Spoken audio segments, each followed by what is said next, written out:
Sergio ya. Entonces, muy buenos días. Muy buenos días a todas las personas que nos acompañan en este espacio, en este panel, en donde hablaremos del tema de la regulación de la minería de oro en Antioquia, partiendo de cómo el Estado y los grupos ilegales han estado presentes en el tema de la regulación de la minería de oro en el departamento de Antioquia, tomando como ejemplos la subregión del Bajo Cauca, la subregión del Nordeste y el municipio de Uritica en el occidente antioqueño. En esta oportunidad tenemos el gusto de tener a dos aspirantes a doctores, como son Daniel Bonilla Calle, estudiante de doctorado en Ciencias Sociales de la Universidad de Antioquia, actualmente profesor del CEIPA en Medellín, y magíster en Relaciones Internacionales, quien centra su investigación en indagar cuáles son las razones por las cuales los actores ilegales crean unas instituciones paralelas para el tema de la regulación de la minería, en este caso la subregión del Bajo Cauca. Y también contamos desde Zurich, Suiza, con Christoph Kaufmann, quien realiza sus estudios doctorales en geografía política en la Universidad de Zurich, Suiza. Sus preguntas de investigación redundan en indagar los impactos de esquemas de formalización de regulación ambiental en las prácticas extractivas y la renegociación de categorías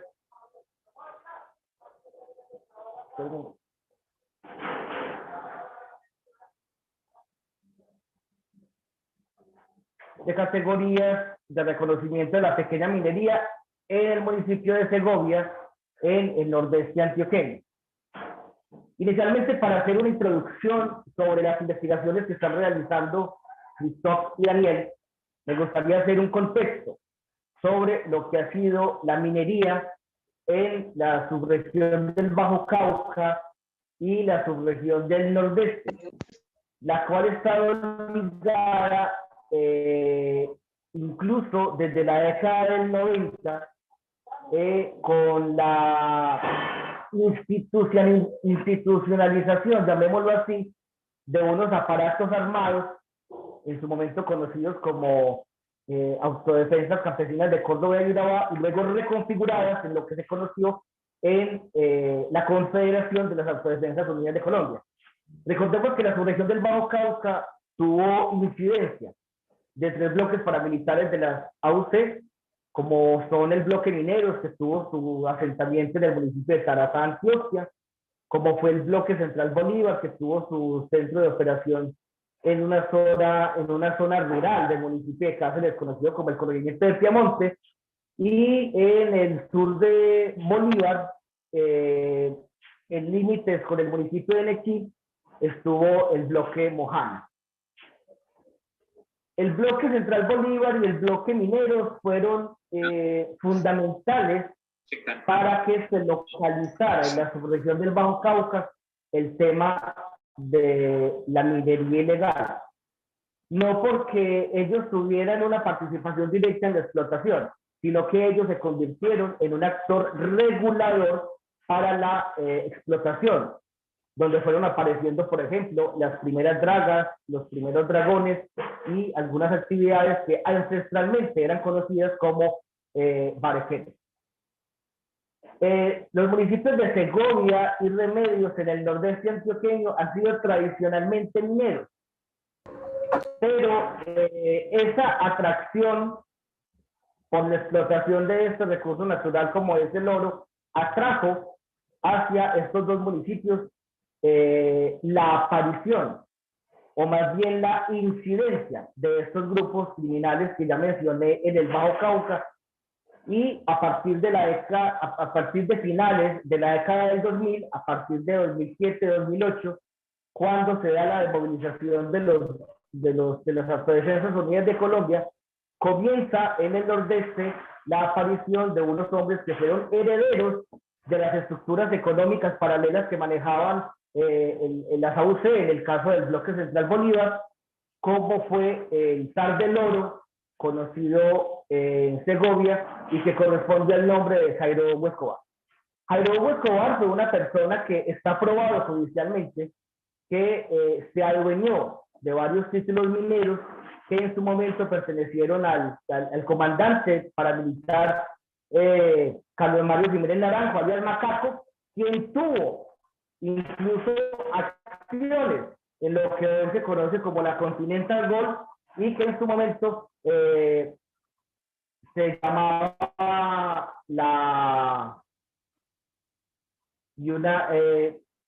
bueno, se me fue el nombre de la minera, pero la Continental Gold se apodera de estas minas que antes manejaba la Frontino Gold Mine, en donde tuvo acciones Macaco, y es de ahí donde comienza el relacionamiento de la minería en lo que ha sido en el nordeste con actividades criminales. Entonces decía que estaba aprobado, por ejemplo, la financiación por parte de Jairo Hugo Escobar de el grupo heredero del paramilitarismo conocido como Los Rastrojos, y que tuvo, por ejemplo, a un tipo conocido como Alex Quinte, quien cometía actividades criminales en el nordeste patrocinados por recursos de los. Ese es un tema que Christoph Kaufmann ha investigado en el nordeste antioqueño, en el caso de Segovia, partiendo de lo que es el tema de la regulación estatal del tema del oro.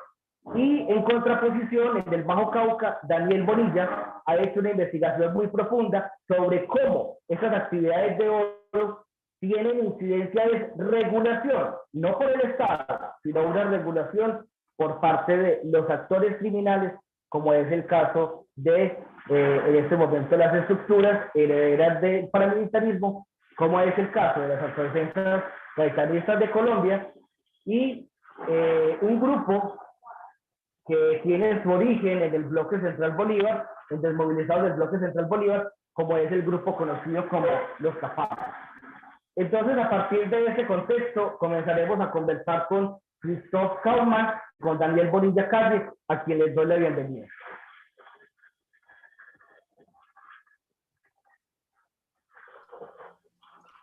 Bueno, muy buenos días. Mi nombre es Daniel Bonilla. Muchísimas gracias nuevamente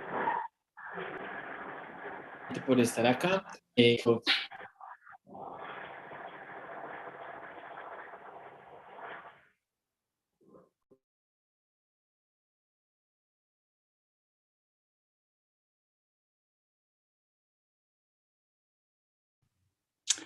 Buenos días, mi nombre es Christoph Kaufmann.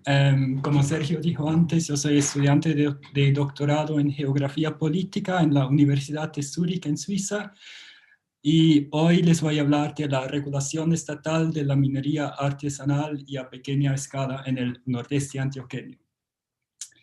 Entonces, mi punto de partida es que la legislación minera codifica qué es, en la percepción estatal, oficial, la minería legítima.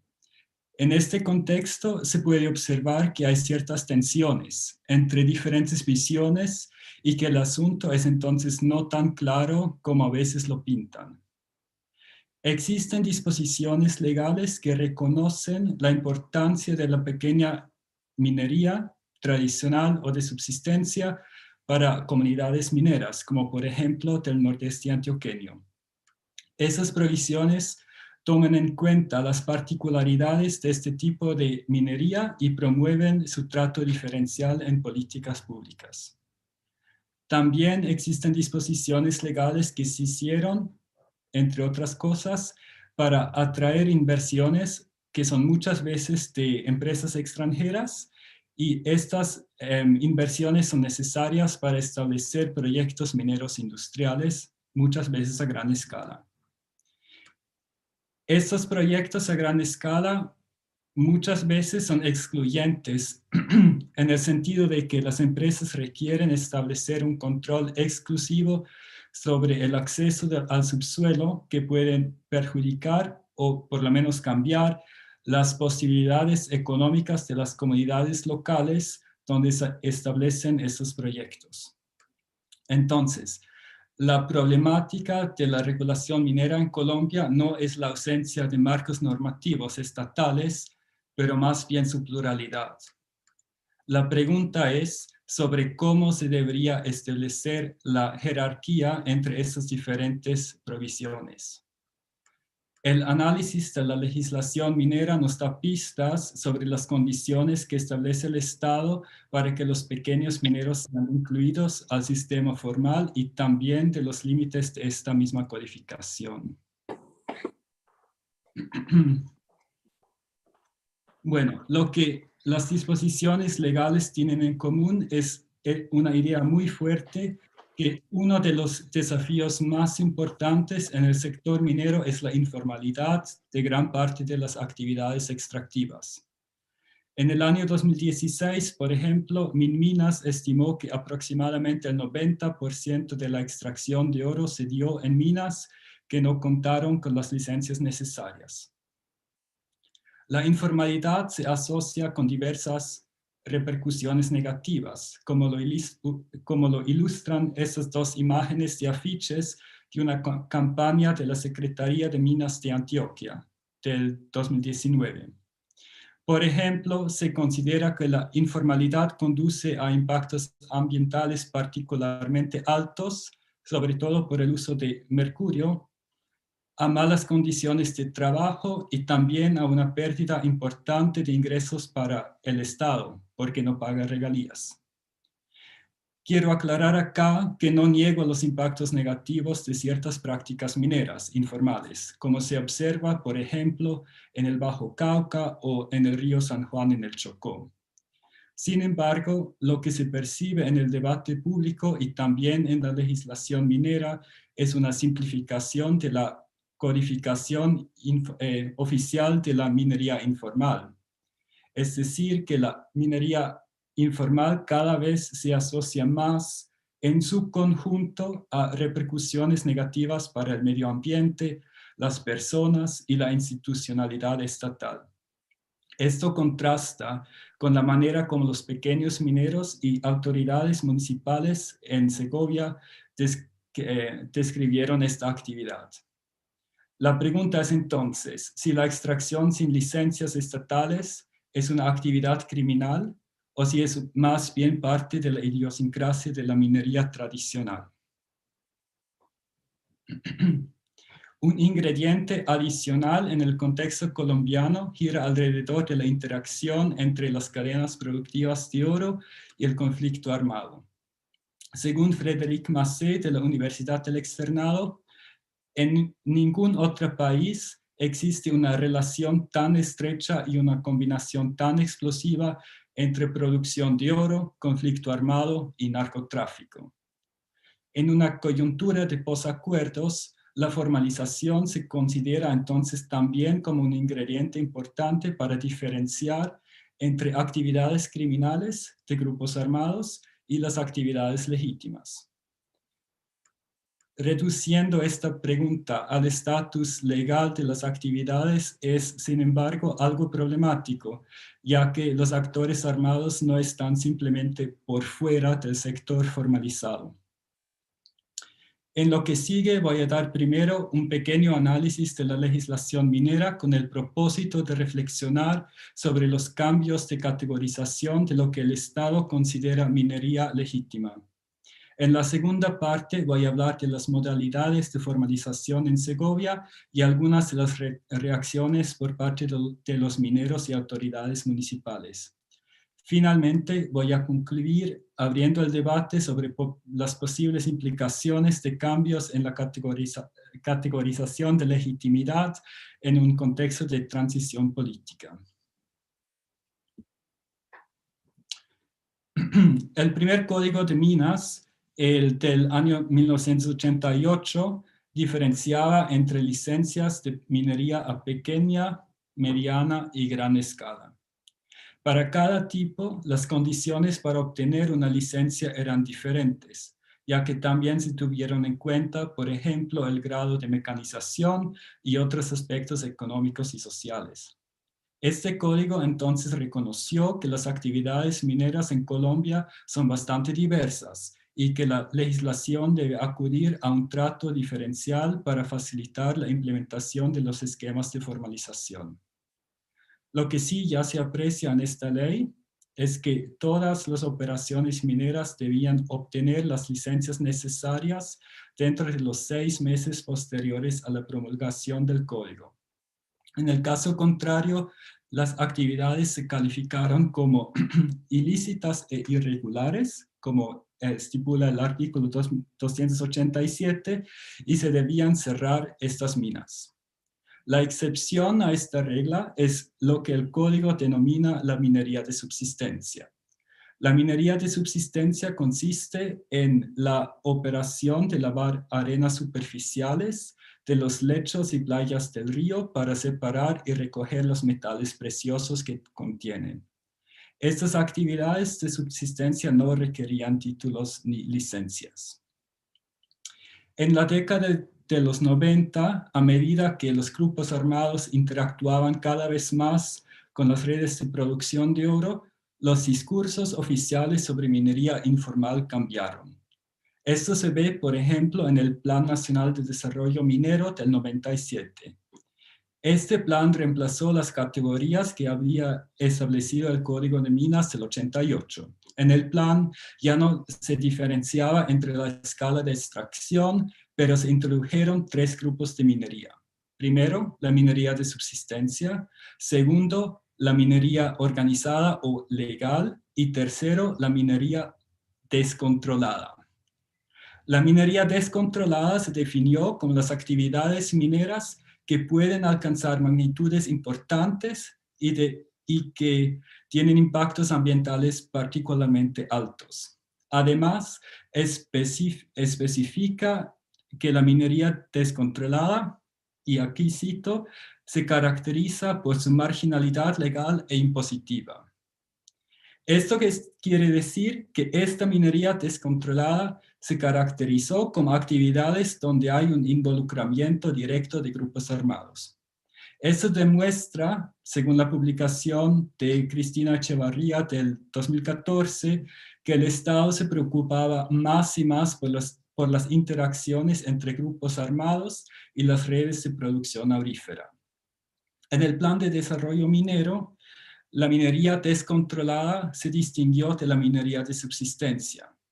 Esta distinción se basó en la idea de que los grupos armados prefieren una escala de extracción mayor que la minería de subsistencia. Sin embargo, esto también implicaba que todas las demás actividades mineras informales que no son de subsistencia se entendieron como una actividad criminal. Además, y eso es muy interesante, el plan identificó tanto a la minería de subsistencia como a la minería descontrolada como un problema que se debería resolver a través de una política de formalización. La unión entre formalidad y criminalidad inspiró nuevas políticas. En el código actual del 2001, la minería descontrolada y la minería informal ya no se distinguen. Esto no significa que la idea de la minería descontrolada ya no sea relevante, sino que ahora se asume que la minería informal es, por definición, depredadora e ilegal también. En la práctica, esto implica que para que los mineros realicen sus actividades de manera legítima se está reduciendo.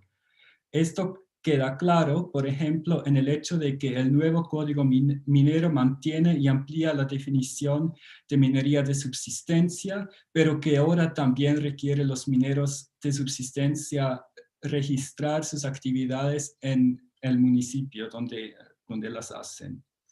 Además, el Código de Minas del 2001 abandonó la diferenciación entre las escalas de extracción e introdujo las mismas reglas para obtener una concesión minera para todo el mundo. De un lado, esto simplificó los trámites burocráticos para proyectos industriales. Del otro lado, se les hizo más complejo para los pequeños mineros obtener una concesión.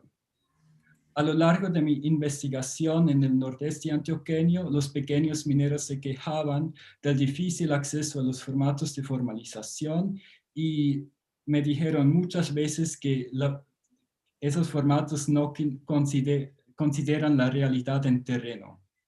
Un actor de la Administración Municipal de Segovia me dijo, por ejemplo, que los formatos de formalización no dejan a los pequeños mineros de ser formales y que hay demasiados obstáculos burocráticos.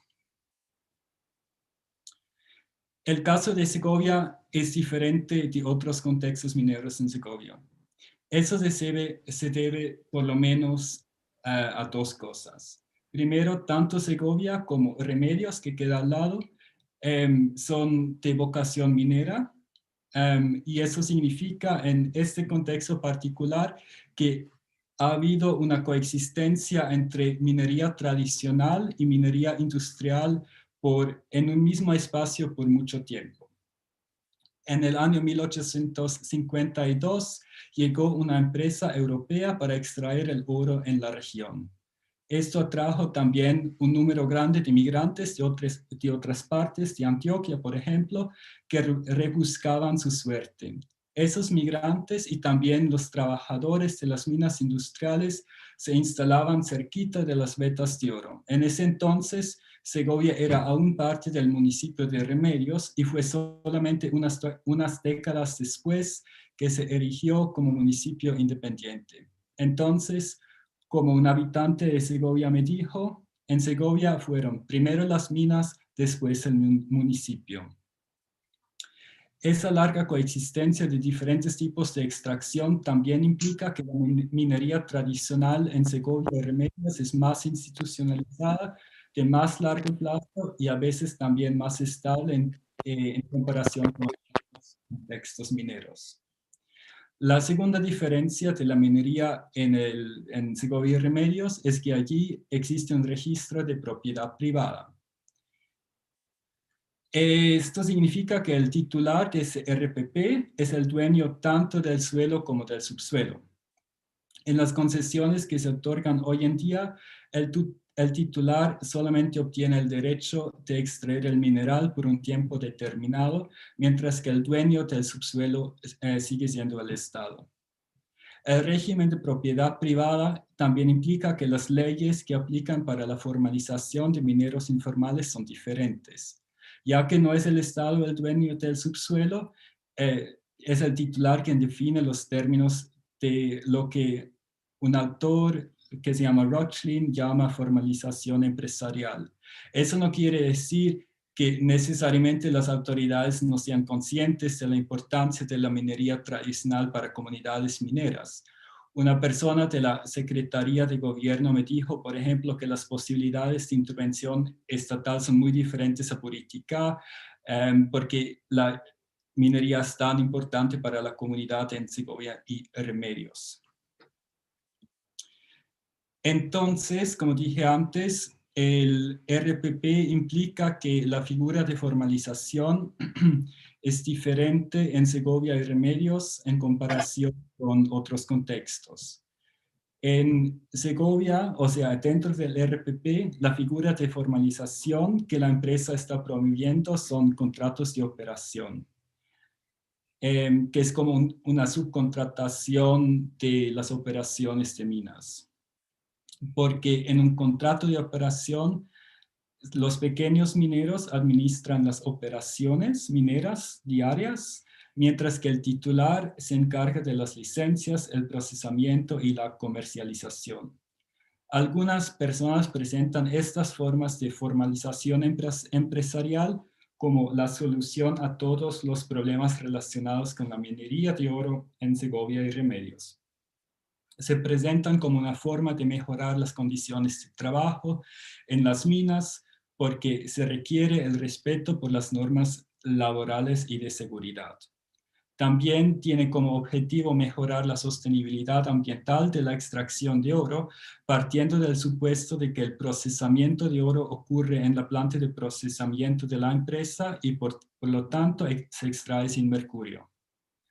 Dado que la empresa controlaría la totalidad de la cadena de valor del oro, los contratos de operación también quitarían la base para la minería criminal y conducirían al restablecimiento de una seguridad pública estable en la región. Esas suposiciones se basan en gran medida en la idea de que todos esos problemas que acabo de mencionar son ausentes en la minería formalizada. Sin embargo, esos contratos de operación son bastante contestados.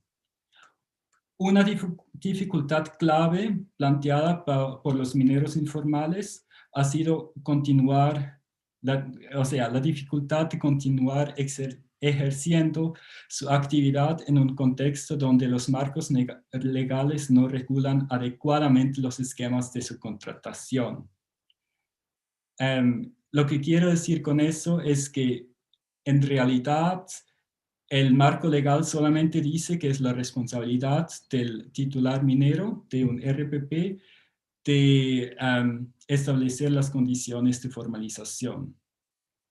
Y una persona de la Secretaría de Minas me explicó que las posibilidades de injerencia de las instituciones mineras estatales se restringen a la intermediación, pacificación y conciliación entre el titular y los mineros. Y que las instituciones mineras no pueden imponer nada, ni en el pequeño minero ni en el titular. Esto significa que la responsabilidad de formalizar a la pequeña minería se transfiere efectivamente a los titulares. Esto ha llevado a tensiones en la forma en que se maneja y remunera el mineral en Segovia. Sandor Capital, quien es la empresa que administra esos contratos, requiere que la totalidad del mineral extraído sea llevado a la planta procesadora de la empresa. Los mineros los pequeños mineros y las autoridades municipales con las que hablé temían que esto podría conducir a la desaparición de las redes tradicionales de procesamiento del oro. Además, los entrevistados cuestionan que los contratos de operación solamente se otorgan por un plazo bastante corto. Según ellos, esto aumenta la precariedad laboral y las relaciones de dependencia hacia la empresa. Adicionalmente, varios entrevistados dijeron que los precios que obtendrían los mineros subcontratados suelen ser bajos. Rochlin estimó recientemente que las empresas pagarían a los mineros alrededor del 40 o 50% de lo que hubieran recibido si hubieran extraído el oro informalmente. Sin embargo, algunos mineros sí han firmado dicho contrato de operación. Algunas autoridades municipales lo han explicado como resultado de la presión de las instituciones estatales y de la empresa minera para hacerlo. Esta presión incluye, por ejemplo, el acceso cada vez más restringido y costoso a insumos mineros y de procesamiento de oro para mineros informales, el acceso a apoyo técnico exclusivamente para los mineros formalizados y allanamientos u otros procedimientos en los diferentes nodos de la cadena productiva. En conclusión, en esta presentación intenté demostrar que mientras las intenciones de la formalización tienen su legitimidad, pueden conducir a una situación que abre la puerta al fortalecimiento de patrones de estigmatización y exclusión de mineros informales. Lo que quiero decir con eso es que el enfoque casi exclusivo al estatus legal de las actividades extractivas implica que los mineros que no se formalizaron se vuelven cada vez más vulnerables a intervenciones estatales, como por ejemplo amparos administrativos, allanamientos y a veces incluso la judicialización por extracción ilícita o a veces incluso asociación con grupos armados al margen de la ley. Esto aumenta la vulnerabilidad de cadenas productivas que las mismas comunidades mineras consideran legítimas. Este aumento de vulnerabilidad se basa también en la idea de que los que no se formalizan lo hacen porque no quieren, porque la informalidad les da beneficios o porque simplemente no les importa. Claro, seguir las reglas estatales para una extracción legal implica que el campo de acción cambia. Es tal vez más complicado. Al mismo tiempo, las intervenciones estatales en minas informales y otros nodos de la cadena de producción informal implica que las posibilidades para los mineros informales de extraer y comercializar oro se vuelven cada vez más pequeñas. Y el acceso a la formalización no es fácil. La reducción de legitimidad al estatus legal de las actividades extractivas significa que la diversidad dentro del sector minero informal se vuelve invisible. Los pequeños mineros que, según ellos, se desempeñan en una labor tradicional y honesta, están puestos en la misma categoría como actores armados involucrados en la minería. El cambio de las categorías de reconocimiento es un importante ingrediente de la transición política. Esta transición no solamente se manifiesta en la desmovilización de grupos armados o su participación en el sistema político formal, pero también en las maneras como el Estado intenta establecer control sobre actividades económicas en regiones con alta incidencia de violencia.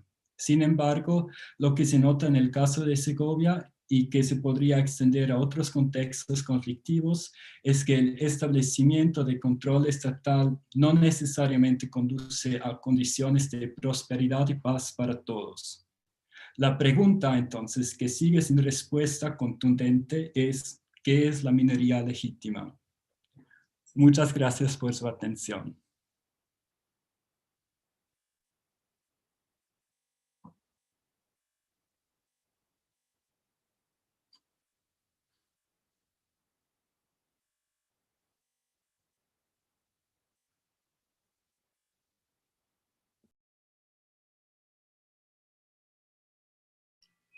Sergio, no te escuchamos.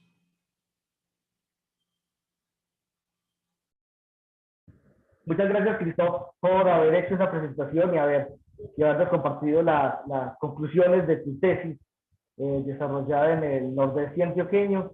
Y ahora hacemos un cambio de banda y nos vamos a la subregión del Bajo Cauca, que tiene unas particularidades muy similares a las expuestas por Cristóbal. Yo creo que de la presentación que nos ha hecho Cristóbal quedan dos puntos importantes para que entendamos el contexto del Bajo Cauca. El primero son las trabas burocráticas para el tema de la legalización minera, lo cual es una oportunidad o un caldo de cultivo importante para que la minería ilegal se asiente, tanto en la subregión del Bajo Cauca como en la subregión del Nordeste, y comience a criminalizarse y comience una persecución contra lo que históricamente se han llamado mineros ancestrales o barequeros. Ahora vamos a escuchar a Daniel Bonilla Calles, quien hace su investigación para su tesis en el tema de la regulación por parte de actores armados en la subregión del Bajo Cauca. Al iniciar esta conversación, les mencionaba que a partir de la movilización de las Autodefensas Unidas de Colombia en el 2006, comienza una irrigación, o más bien lo que hubo fue una atomización de actores armados en la subregión del Bajo Cauca. Entre 2007 y 2008 en el Bajo Cauca aparecieron tres grupos armados importantes. Las Águilas Negras, que eran herederos del bloque minero, los Rastrojos, que eran sicarios enviados por el cartel de Cali, y el caso de los Paisas, que era una organización criminal manejada o más bien financiada por la Oficina de Brigada. Estas fueron unas guerras intestinas que se dieron hasta el año 2010, cuando hace su aparición pública en el país las Autodefensas Gaitalistas de Colombia, o llamados comúnmente urabeños o Clan del Golfo.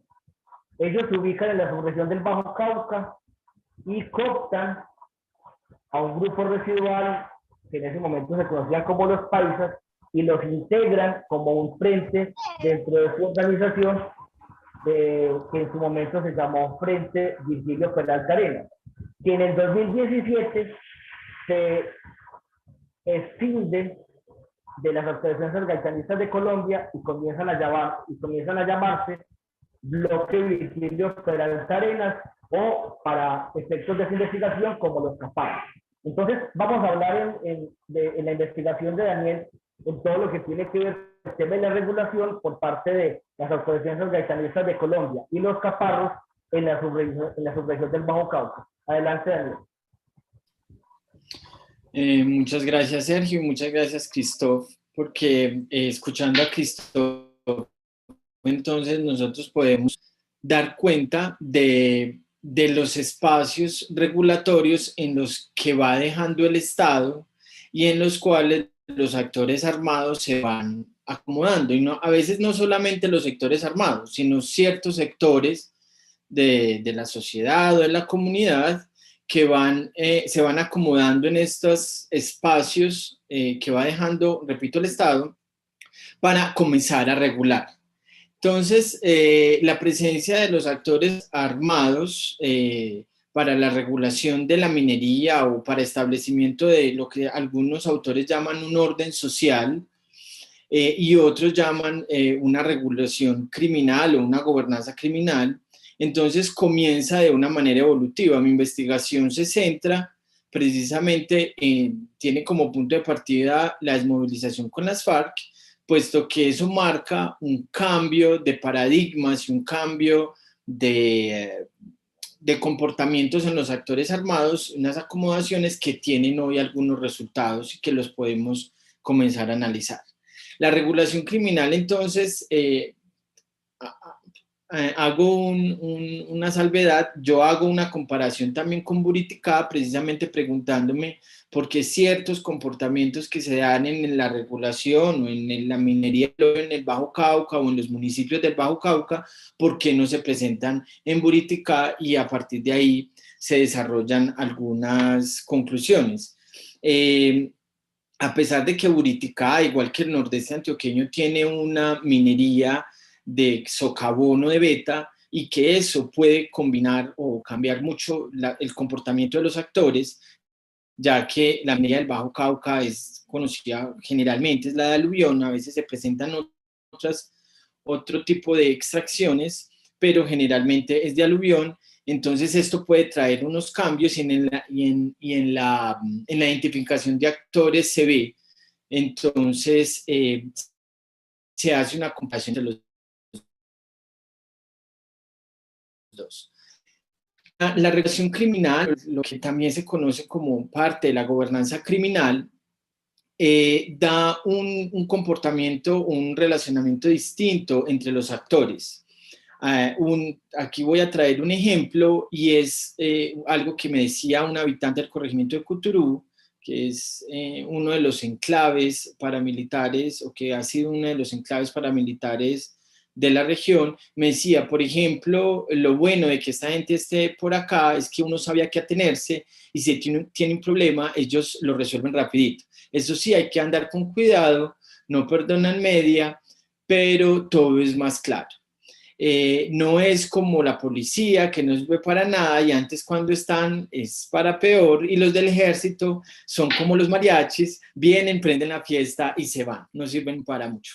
Aquí entonces lo que uno puede indagar ya de entrada es la percepción de que hay unos actores que tienen más rol regulatorio que otros, siendo unos irregulares o criminales y los otros siendo los estatales, puesto que en muchas ocasiones los estatales o algunos agentes estatales se convierten parte de esos actores como actores regulatorios no estatales, como yo los llamo en la investigación.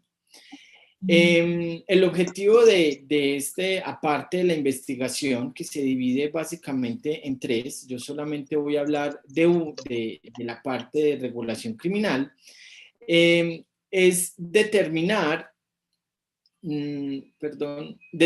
o comprender mejor las formas de regulación y gobernanza que los diferentes grupos armados ilegales, que yo los llamo actores regulatorios no estatales, ejercen sobre los actores involucrados en la minería del oro del Bajo Cauca y Buriticá, que son principales los actores productivos, los reguladores estatales y las comunidades. Para eso entonces quisiera comenzar con una definición que es una adaptación de Fukuyama sobre lo que es gobernanza. Yo hago una adaptación adaptándolo a gobernanza criminal, como esa capacidad que una organización criminal tiene de regular y hacer cumplir las reglas, así como brindar los servicios adecuadamente. Se trata más de la actuación de los agentes en el cumplimiento de los deseos de quienes gobiernan y no de los objetivos que esas establecen. Esto incluye el gobierno sobre sus propios miembros, sobre otros actores criminales y no criminales. Es así como entonces se debía tener en cuenta ese rol del Estado, como lo decía Christophe. ¿Cuál es ese actor, ese rol del Estado regulando las actividades mineras?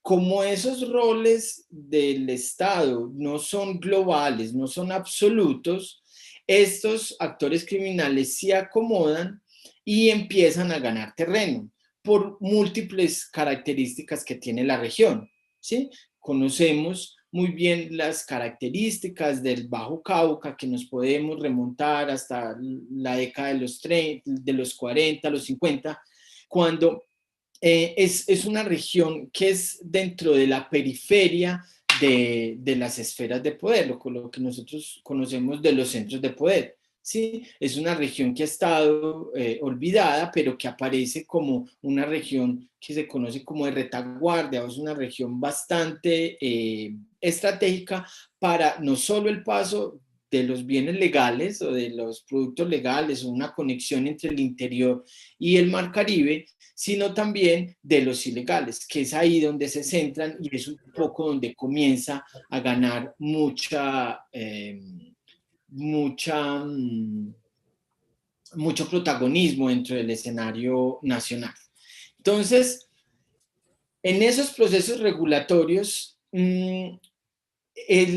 cuando se acapara básicamente por el narcotráfico esta región, empieza la institucionalidad a ser cooptada por los actores armados ilegales.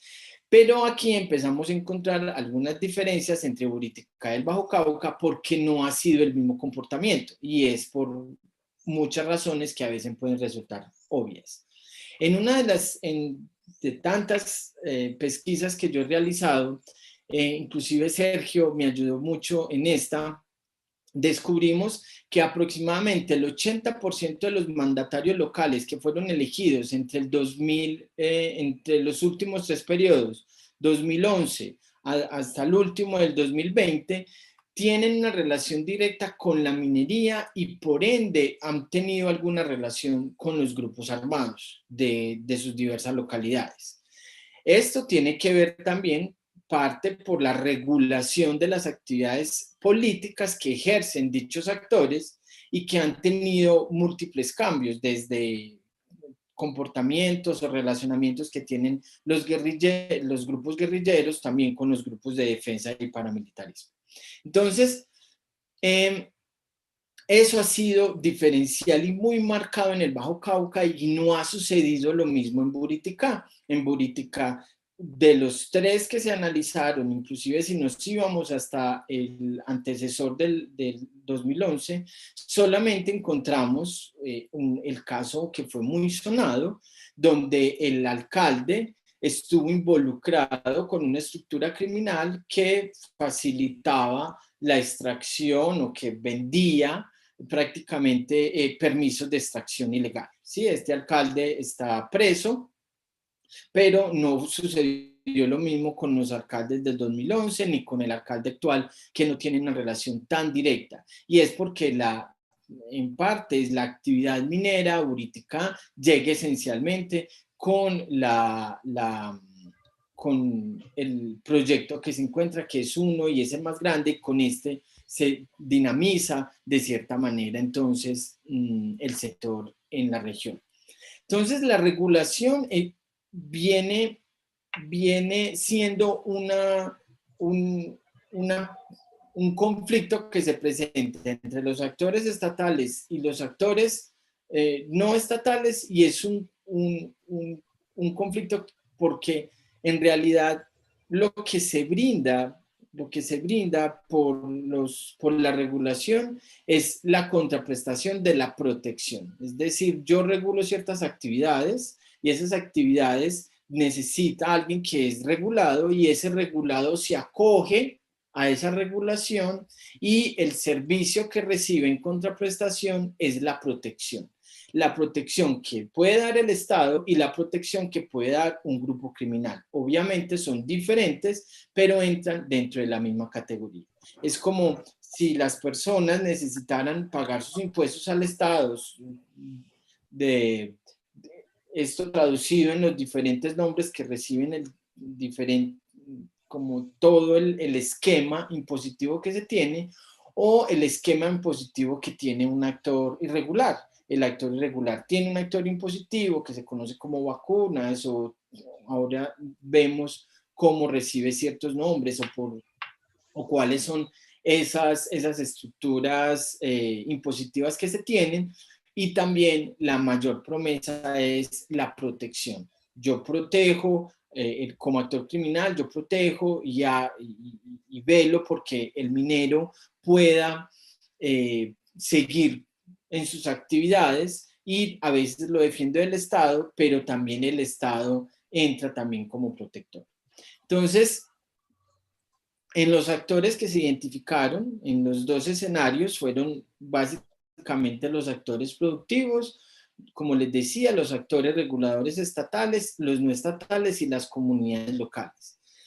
Hay que llamar la atención también cuando hablamos sobre gobernanza criminal, que es un término que está siendo cada vez más estudiado, sobre todo en las ciudades. Nosotros hemos encontrado trabajos, o se encuentran trabajos muy fuertes y muy interesantes tanto de autores internacionales, sobre todo norteamericanos, como autores colombianos, de cómo los actores armados gobiernan las periferias de las ciudades.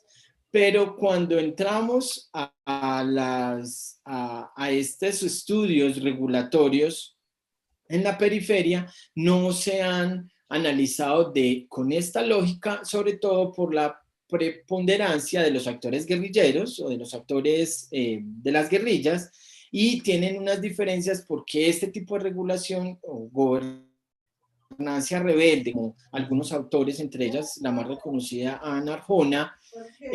Yo la tengo prendida, porque no, ¿la apago o qué?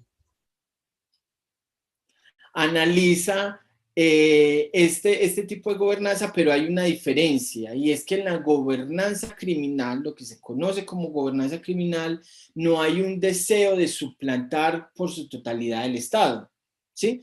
Como sí sucedía en la gobernanza rebelde o en la gobernanza que se establecían los grupos guerrilleros, donde se pretendía suplantar el Estado. Aquí no, en la gobernanza criminal lo que se busca antes es una acomodación y un beneficio de las instituciones estatales que ayuden a mejorar las condiciones de los actores criminales. Entonces, en estos actores reguladores no estatales, que son los que se basan, en lo que se centra esta parte, entonces encontramos básicamente tres, y ustedes me dirán que en la región del Bajo Cauca pueden existir más, pero los actores regulatorios deben tener unas características en la permanencia en el tiempo, es decir, que debe considerarse realmente un actor que regule la actividad.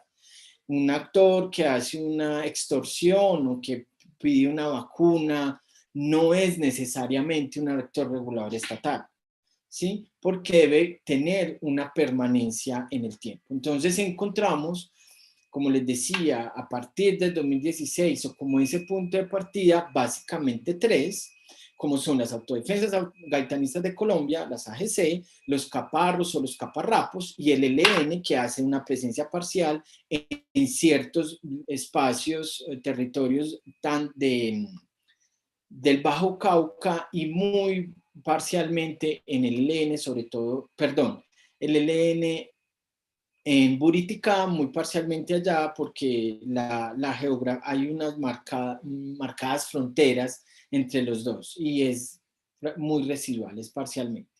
Entonces, en Buriticá es en presencia, aquí lo obvié, en Buriticá hace presencia y es el actor predominante, las AGC, y como les decía, el ELN parcialmente.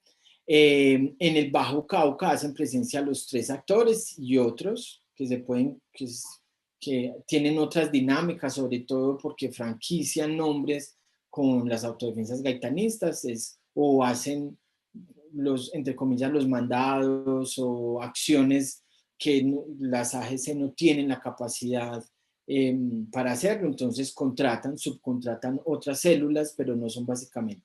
Las disidencias de las FARC también hacen presencia, pero entran dentro de esas categorías que no son actores regulatorios como tal, dado que no tienen una estabilidad, una estructura lo suficientemente consolidada y se pueden comportar básicamente como otro tipo de actores. En sus estructuras, las AGC son una horizontal y muy especializada, tienen debido a que vienen una herencia muy fuerte de actores paramilitares o de los paramilitares, como todavía mucha gente los conoce, entonces tienen unos roles muy específicos, inclusive para esta investigación hay uno muy específico que se llama el político y es una persona realmente encargada de regular, de ejercer o de hacer cumplir las normas que se establecen. Esto no lo tienen los caparrapos y tampoco lo tiene el ELN, que lo tiene de una manera mucho más diseminada dentro de su estructura. En el alcance, las autodefensas gaitanistas de Colombia tienen alcance nacional e incluso puede llegar a ser internacional, mientras que los caparros tienen un alcance regional y el ELN nacional. En la ligera podemos ver la presencia de esas principales estructuras, ¿sí? En este rosado entonces tenemos los caparros, en el verde tenemos las AGC y el ELN en este lado que se junta con el nordeste, más o menos. Mientras que como les explicaba antes, en Buriticá no conocemos sino un actor predominante. Repito, puede haber presencia del ELN, pero no es el actor predominante. Voy a ligeramente entonces a mirar algunas formas de regulación de la actividad minera. Como ustedes saben, entonces, generalmente siempre se reduce a las vacunas, pero esas vacunas o extorsiones o pagos impositivos, como también se puede conocer, tienen una serie de mecanismos y también tienen unas dimensiones, tanto políticas como sociales, económicas, en las cuales está centrada. Entonces, lo que yo hago es identificar cuáles son esas dimensiones y los mecanismos de regulación. Entonces, y quizás dentro de los asistentes hayan personas que me puedan corregir o inclusive enriquecer estos estudios. Para eso inclusive pues era este evento. Entonces, las dimensiones, cómo gobiernan los actores criminales, pueden ir desde permitir la explotación de un inestable, que este es uno de los más comunes, ¿cierto? Y puede darse de diferentes maneras. Puede darse desde el actor reclama un porcentaje de participación sobre el total de lo producido mensual, ¿sí? Un monto fijo, puede ser en dinero o en oro o inclusive en material. En Buriticá, por ejemplo, piden mucho material de buena calidad, que ellos consideran de buena calidad, tienen unos métodos para evaluar si el material es de buena calidad y dan la tasa impositiva. Generalmente entonces las explotaciones no se permiten si no tienen una autorización del comandante, del bloque o o de la escuadra, y hay una regulación del sitio de extracción. Estas actividades son unas regulaciones directas y dependiendo del entable puede haber incluso personal directamente del grupo armado o algún enviado que ellos tienen como punto de contacto. Permitir trabajar en un entable, es decir, a los trabajadores muchas veces los cabecillas de frente autorizan regulación y también controlan. Si no lo han autorizado, saben exactamente quién trabaja en cada frente de trabajo para tener un control de movilización dentro de la región. El barequeo, el chatarreo, pues aquí también como Christophe lo decía, esta es una actividad que puede ser de bajo impacto porque realmente a veces no tienen, las personas que lo hacen no tienen acceso a grandes cantidades. Por eso también Christophe decía ahorita, los actores criminales prefieren grandes puntos de extracción, ¿sí? Unos grandes rentables, porque realmente el barequero no le va a dar mucha rentabilidad.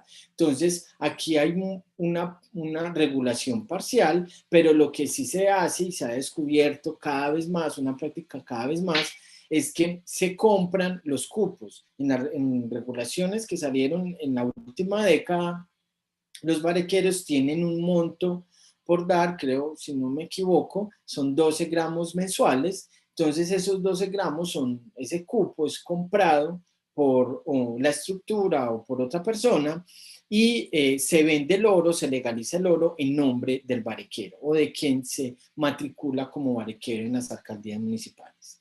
La maquinaria, el acceso y su utilización también es regulado, puede ser por monto fijo mensual por máquina, se paga por entrada y por salida, la provisión y circulación de insumos, y en esto hay un trabajo conjunto y es un trabajo conjunto entre actores reguladores estatales y reguladores no estatales. Es decir, como ustedes se pueden imaginar, para mover un bulldozer o mover una cisterna que transporte gasolina para proveer de energía a ciertos lugares, eso es demasiado evidente y eso pasa por carreteras y toda la logística que hay, entonces debe haber, a veces hay un trabajo o mancomunado o de manera separada y los mineros muchas veces tienen que pagar diferentes puntos de control, sea por actores reguladores estatales o no estatales. La venta de oro también sabemos que está regulada y por los actores criminales que pueden regular a quién se le vende. Generalmente no encontramos mucho control de precios, ese control de precios está dado por el mercado. En ocasiones sí se puede dar que el actor armado regule el precio, como digo, no encontré muchas evidencias, pero sí a quién se lo va a vender o cómo realizar el procedimiento de venta. En la cadena del oro, aquí es donde vamos a encontrar como un quiebre, tanto en la política estatal como en las formas de regulación. Y es porque a partir de que se vende el oro, es donde se puede estar un poco más desregularizado. Y la atención no se centra en las actividades comerciales del oro, sino en las actividades extractivas. Entonces, caemos nuevamente en ciertas lógicas y aquí se hacen comparaciones, como el mercado de las drogas, donde se responsabiliza, se criminaliza y se persigue a las personas que están en los puntos de extracción, es decir, los trabajadores, y no a los grandes capitales o a la circulación del capital. En los últimos años ha habido una persecución o unos golpes muy fuertes a estas estructuras y recordemos que las grandes fundidoras de Antioquia fueron casi todas procesadas por blanqueo de dinero, por estar vinculadas a actividades ilegales y fue ahí donde se comenzó a mirar. Pero, sin embargo, el centro de la persecución se da en los lugares de extracción. Finalmente, entonces, paso de manera más rápida a la solución en Buriticá, especialmente, se dan problemas, o en los lugares de socavón, se dan problemas por solución de cruce de vetas. Entonces se entran en los grupos ilegales a hacer formas de arbitraje, pero esas formas de arbitraje no, a veces, según entrevistas que hacía con personas, a veces no son tan claras y a veces están supeditados también a actos de corrupción dentro de esos mecanismos. También ayudan a hacer los conflictos laborales que se pueden presentar entre el dueño del entable y uno de los mineros o trabajadores de la mina, y para solucionarlos, resolución de conflictos entre propietarios de tierras y mineros, es decir, ustedes saben que la persona que posee la tierra no es quien la explota en muchas ocasiones, entonces esto ayudan a hacer la regulación. Y cuando digo ayudan, no es que sea ventajoso para el uno o para el otro, sino que a veces es algo de imposición de quien quiere realizar la extracción porque ha descubierto que hay oro, y el dueño de la tierra. Entonces, esta regulación que se da de esta manera en la minería se extiende, o ahí sería como la eterna dificultad, si fue primero el huevo o la gallina, a otras dimensiones de la sociedad, de las comunidades. El fenómeno redundante que es la minería, entonces también podríamos decir que es el narcotráfico, los dos. Pero si nos centramos en la minería, de los actores que regulan la minería también regulan otras formas otras actividades sociales, ¿sí? Como la violencia intrafamiliar, la violencia interpersonal, la circulación, entrada y salida de personas, porte de armas, protección de la propiedad privada, y lo hacen a través de diferentes mecanismos que pueden ser desde castigos físicos, trabajos comunitarios, destierro, imposición de multas, otro tipo de sanciones. Personas que se vieron implicadas en los hechos tengan como repito, unas sanciones, y esto sirva de escarmiento a los otros ciudadanos que van a ver cuál de las formas de regulación puede ser más efectiva, si los de los actores estatales o los actores no estatales. Evidentemente, como los actores estatales tienen unas formas de regulación pasadas por la coerción y la violencia, pueden ser mucho más efectivas en términos absolutos, pero en términos relativos mucho más ineficaces, puesto que crean unas condiciones sociales de mucha desventaja para las comunidades.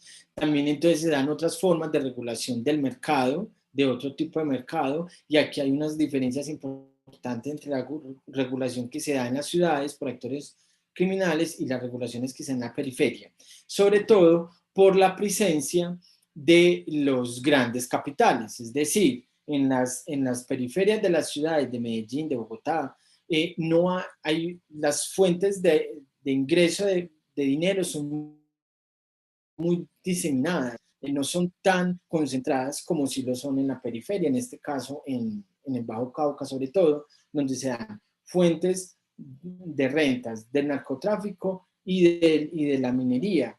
Entonces los actores criminales no se ponen a regular ciertas cosas que se gobiernan en las periferias de Medellín, como la venta de arepas, de huevos o de este tipo de cosas, sino que se centran como en lo que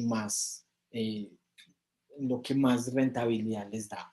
También entonces, a razón de la cooptación que han hecho los grupos criminales de ciertas instituciones políticas y sus agentes, entonces se da también una regulación tanto de la participación en política electoral como el control de la comunidad sobre su participación política. Y los servicios estatales muchas veces están cooptados, sobre todo en el Bajo Cauca, donde han sido muchísimas las denuncias. Sergio ha hecho unos trabajos muy juiciosos al respecto, y la tajada que se llevan los actores armados de diferentes contratos pueden ser entre el 10 y el 15%. Finalmente, entonces,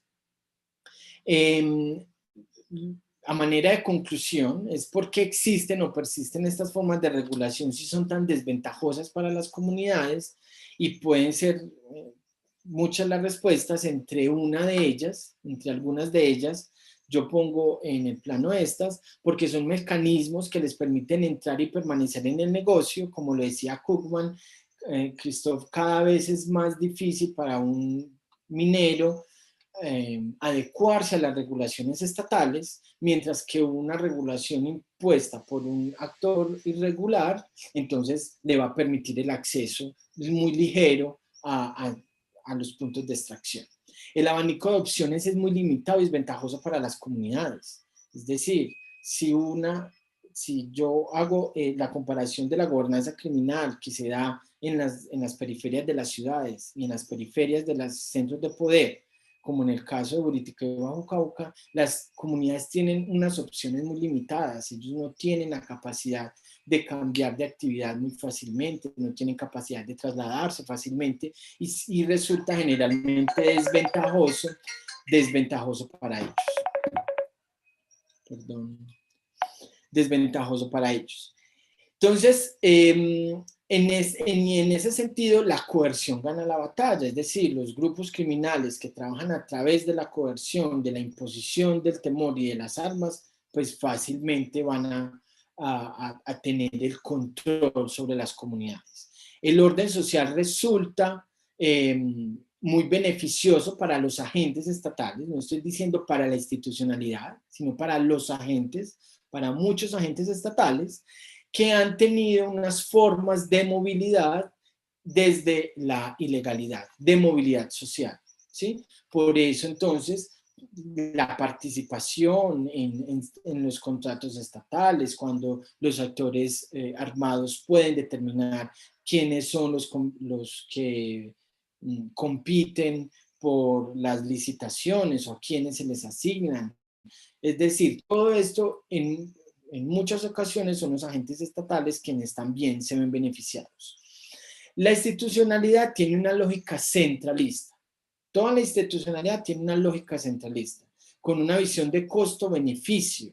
Y cuando hablo de esa lógica centralista, es que para Medellín y Bogotá va a ser siempre mucho más fácil y mucho más práctico darle un permiso de explotación a una gran minera, porque esta gran minera va a responder todas las regulaciones, va a tener la capacidad de no vertir mercurio en los afluentes, va a tener la capacidad de tener a todos sus trabajadores dentro de la normativa. Es decir, es mucho más fácil para ellos, mientras que implementar una institucionalidad en las regiones que le permita a los pequeños productores, a los pequeños mineros, pequeños y medianos mineros, tener una formalidad y cumplir todas las condiciones de la ley es muy costoso.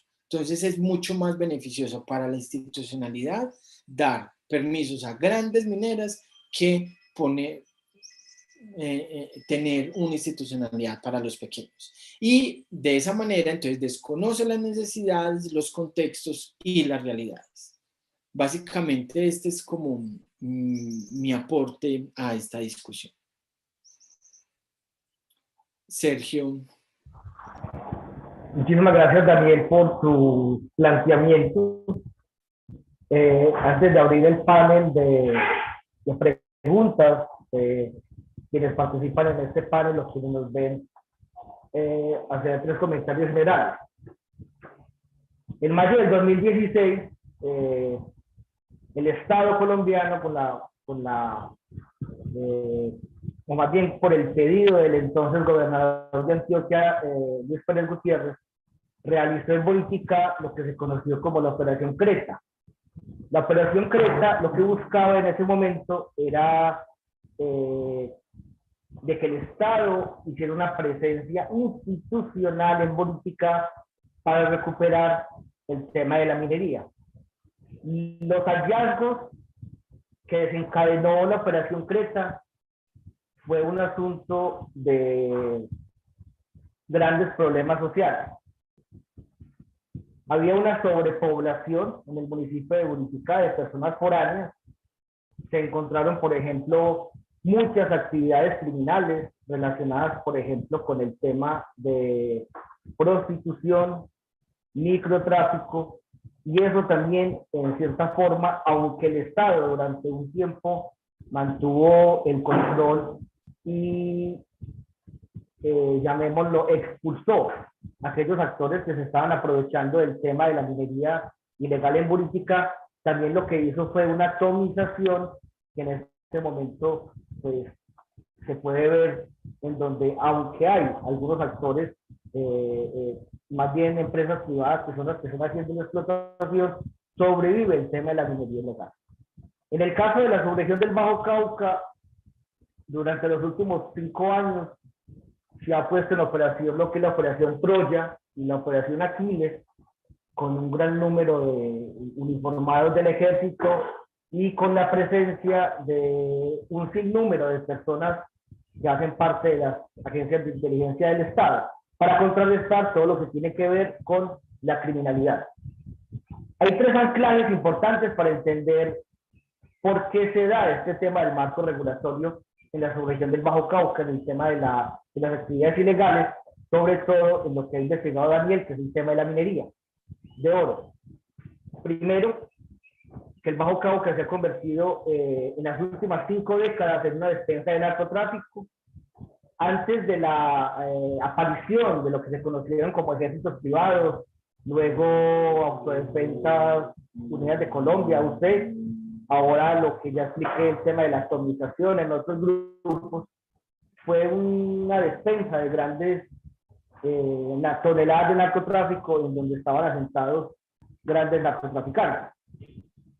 También tiene otros 2 asuntos importantes. El primero, de que los 6 municipios de la subregión del Bajo Cauca, pese a ser mineros, pese a que reciben millones de pesos en temas de regalías anualmente, tienen las cifras más altas en temas de necesidades básicas insatisfechas, en temas como son temas de vivienda, temas de salubridad, temas de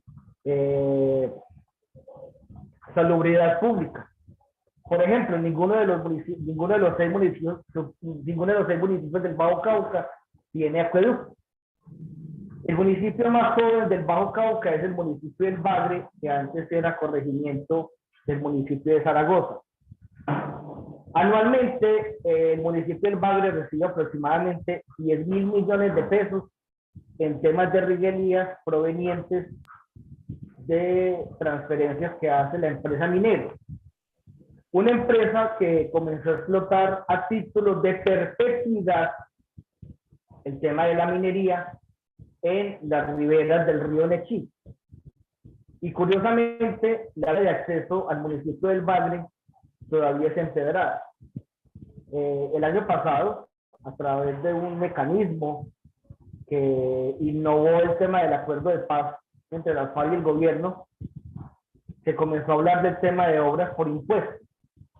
Entonces, esa fue la única manera a través de la cual el municipio del Bagre pudo acceder a unos recursos y que la empresa Mineros comenzara a hacer la construcción de los primeros kilómetros de acceso desde un sector que se conoce como el Escarralao, que es la troncal de La Paz, que es la vía que conduce de Caucasia a Zaragoza, y desde el Escarralao hasta el Bagre, pues se ha ido como haciendo un tema de mejoramiento de la vía.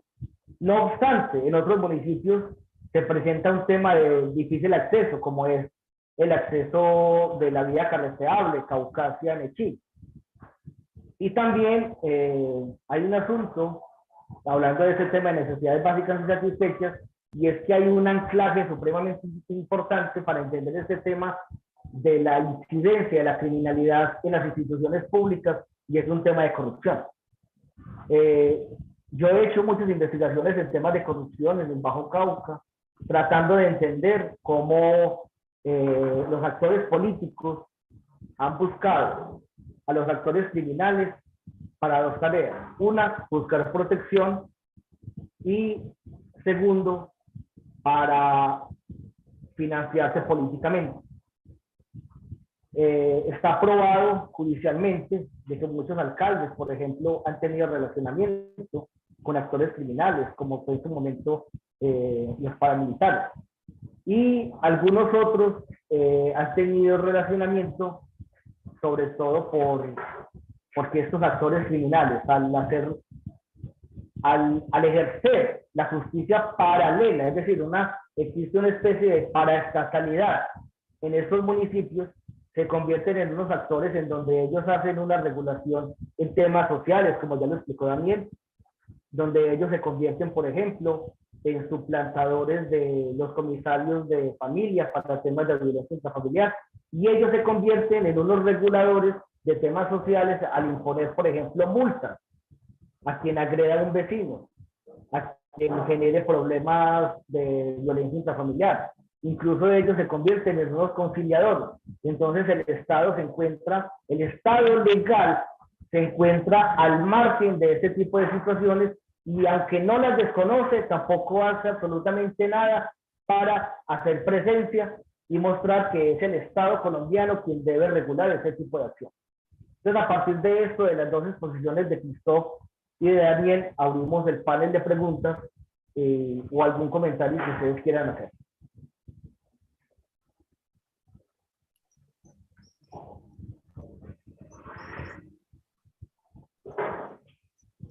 No sé quién quiera de pronto hacer algún comentario, hacer alguna pregunta.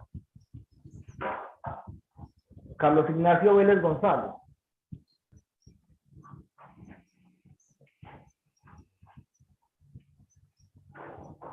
Prende el micrófono, por favor.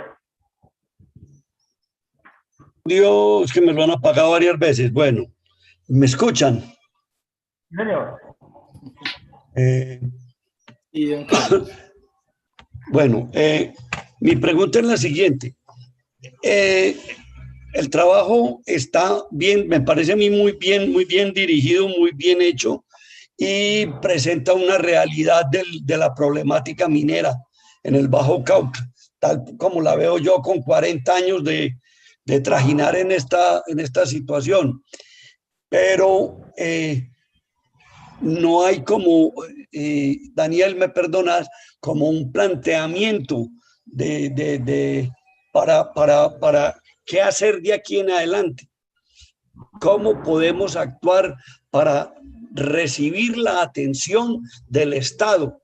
Para que esa atención no sea solamente destruyendo maquinaria, como la pasada destrucción en Zaragoza de 14 máquinas en un solo día, y con la disculpa de un periodismo amarillento que dice que estábamos destruyendo el medio ambiente, cuando desde 1905 y 1910 la Pato Gold Mine había trabajado con dragas esas vegas, esos territorios, y eso estaba completamente acabado, fuera de la producción. Eran unos cargueros inmensos, improductivos, que los queman, florecen en el invierno y los queman en el verano. ¿Qué hacemos?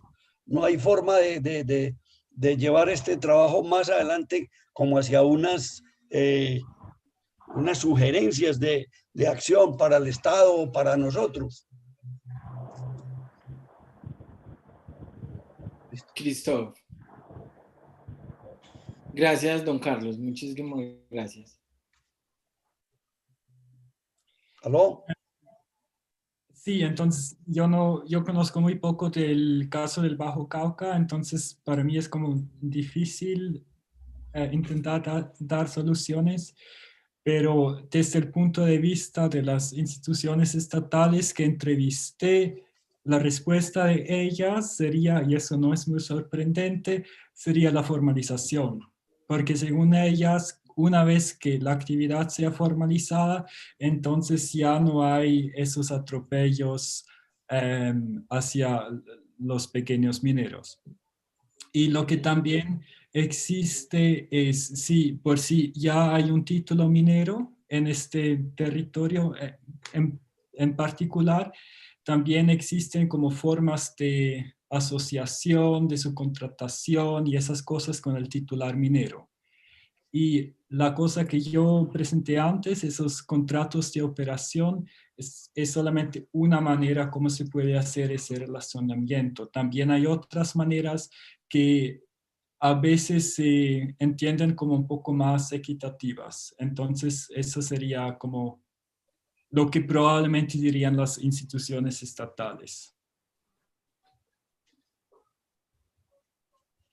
Gracias, muchas Desde mi punto de gracias. vista, don Carlos, también, desde mi punto de vista, y como lo decía también en la conclusión, es la descentralización de la formalización. Es decir, descentralizar un poco la manera en cómo, tanto desde la Secretaría de Minas o como en el Ministerio de Minas, hacen los procedimientos de formalización, porque muchas veces, en muchas ocasiones, no obedece a las realidades. Cuando uno va a la Secretaría de Minas, siempre el personal de Secretaría de Minas es personal que ha estado en terreno, que está permanentemente en terreno, pero generalmente no son ellos los que dictan las normas o los que dictan las leyes, sino que es, como repito, desde, en este caso, Medellín o Bogotá, y esas leyes a los cuales generalmente a esa realidad. Y esas realidades tienen que sobrepasarse por la atención que da el Estado no solamente a la minería, sino a otros ámbitos sociales y políticos de las regiones, y que, como les decía también, no permiten a las comunidades tener muchas opciones que aceptar esas regulaciones no estatales o regulaciones de los actores criminales.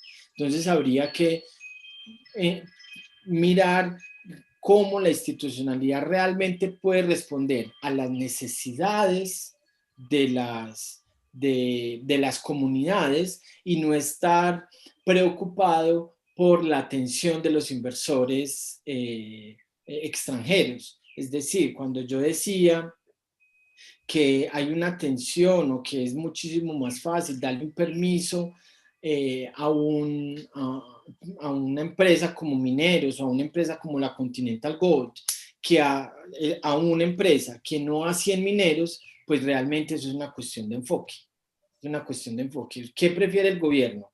Atraer inversión extranjera, que ese es un afán, atraer inversión extranjera para darle los contratos a una persona, a un actor, o poner toda una estructura, todo un aparataje que le permitiera a 300 a 400 mineros no formados, 400 o 500 pequeños mineros hacer extracción. Esto podría de alguna manera solucionar. También la cooptación que ha logrado los actores armados es muy, muy difícil. Nosotros en el análisis, inclusive lo he compartido con Christophe,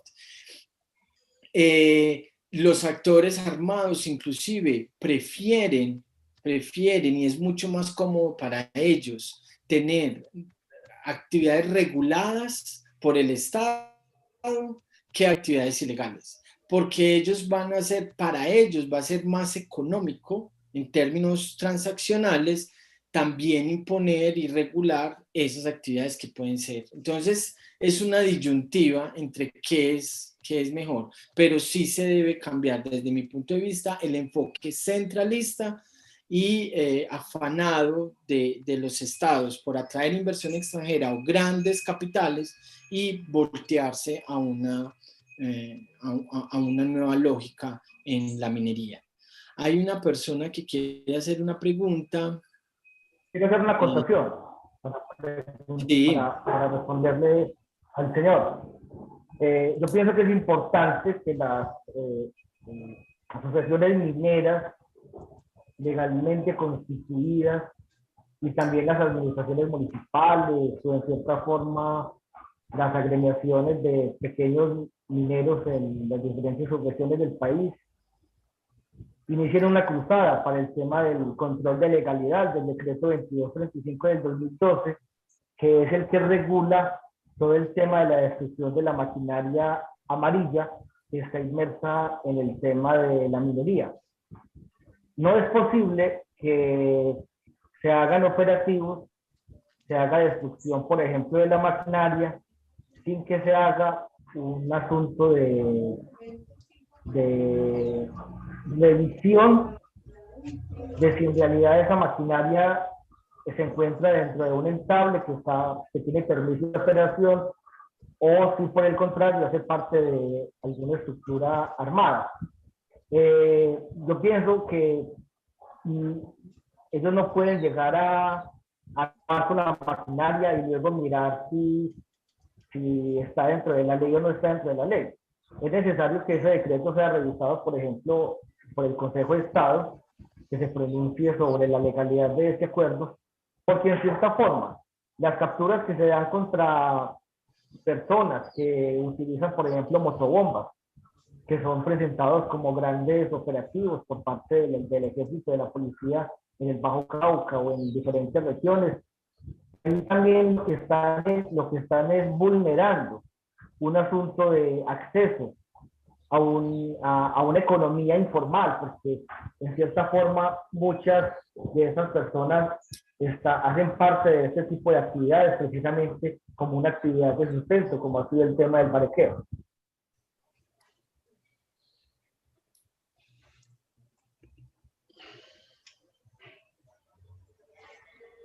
Hay una pregunta, Redmi.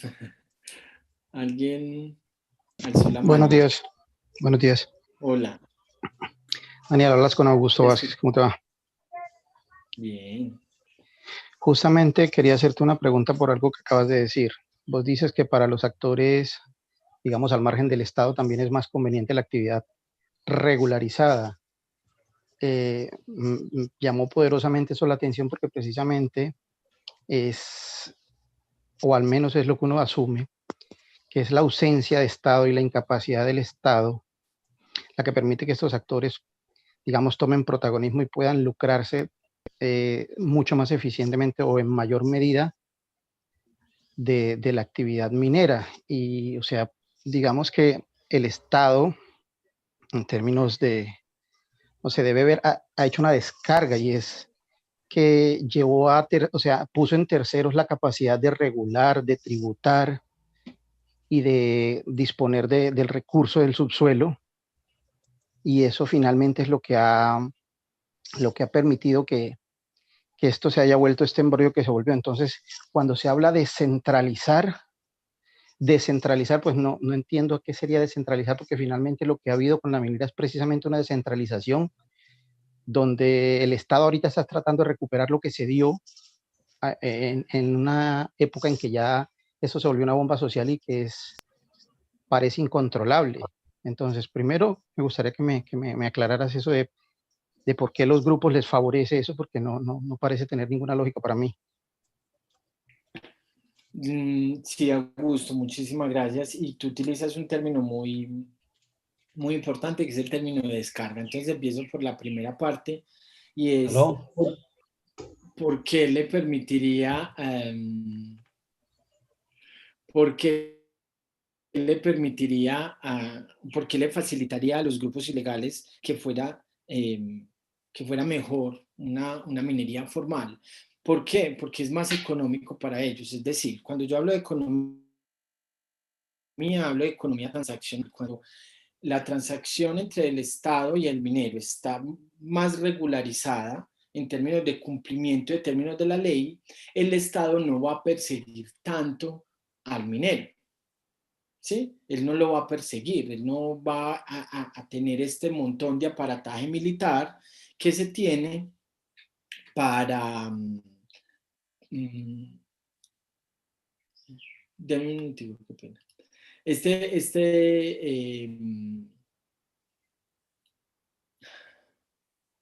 estoy confundiendo. Él no, qué pena, es que aquí estoy algo que me está distrayendo. Él no va a tener ese aparataje que tiene que poner para perseguir a los mineros ilegales, ¿sí? Entonces, de esa manera no va a tener la atención centrada en los actores armados. Si tiene una gran cantidad de actores regularizados, y es lo que muchas veces pasa en Buriticá. Si usted ve, en Buriticá hay un gran problema de minería que puede ser ilegal, pero no está centralizado allá. El el gobierno está centrado, los aparatos están centrados en el Bajo Cauca, donde hay una mayor cantidad de actores de yacimientos ilegales, irregulares, que son regularizados por los actores armados. Entonces tiene que llegar el actor estatal a competir por esa regulación. Entonces, en esa medida es porque es mucho más económico, hablando de economía transaccional para los actores armados, para los actores reguladores no estatales, seguir cobrando vacunas, seguir cobrando por las transacciones, seguir regulando ciertas transacciones de estos actores productivos, porque ya no van a tener tanto no va a estar tan centrada la atención del Estado sobre esas actividades ilegales. Y tú utilizabas entonces un término muy interesante que es el de descarga, es un término que hay un libro muy interesante del profesor Giraldo sobre gobernanza del oro en el Bajo Cauca, y a partir de un término de Weber que se llama el término de descarga, y es porque precisamente el Estado puede descargar. Entonces, hoy no estamos hablando tanto de Estado débil, hoy ese concepto de Estado débil o el Estado ausente está muy replanteado, porque realmente nosotros no podemos decir que el Estado está ausente del Bajo Cauca o el Estado está ausente de Buriticá. Hay unas dimensiones donde el Estado está ausente o el Estado puede ser débil, pero no es una generalidad. Nosotros hay una vía en muy buenas condiciones que conecta Medellín con la costa atlántica y que pasa por el Bajo Cauca, que después ha sido cooptada o está de cierta manera controlada por el clan, por las autodefensas o por los caparros, ¿sí? Pero esto, entonces, no es que haya una ausencia total, es sobre ciertas cosas, y es precisamente el fortalecimiento del Estado de donde se benefician los actores ilegales. Los agentes estatales, es decir, los funcionarios, ¿sí?, a veces se alían con los actores armados para cooptar la institucionalidad, pero puede ser a raíz de que hay una institucionalidad fuerte, que hay una buena inversión, tanto en educación como en salud, porque estos no son esferas que quiere retomar el actor ilegal. Y esa es la diferencia de lo que era la guerrilla antes. O sea, la guerrilla la gobernanza criminal no está interesada en controlar qué se da en un salón de clases, en controlar abiertamente los servicios públicos, ciertos servicios públicos. No es de esa manera, entonces, en cómo se ve. Espero haber sido un poco más claro, Augusto. Y tal vez solo para añadir una o dos cosas sobre lo que Daniel acaba de exponer. Otra ventaja de la legalidad o la formalidad para grupos armados es que ellos también requieren como hacer ingresar el oro en el mercado formal en algún momento. Entonces, si ya tienen el título, si ya tienen, o sea, si ya están desde el principio en el ámbito legal, eso también les hace la vida más fácil. Y la otra cosa que quería añadir es que esta pues, importancia de la legalidad para grupos armados no solamente se nota en la minería de oro, pero también en otras actividades económicas, como por ejemplo en la palma de aceite, en ciertas regiones,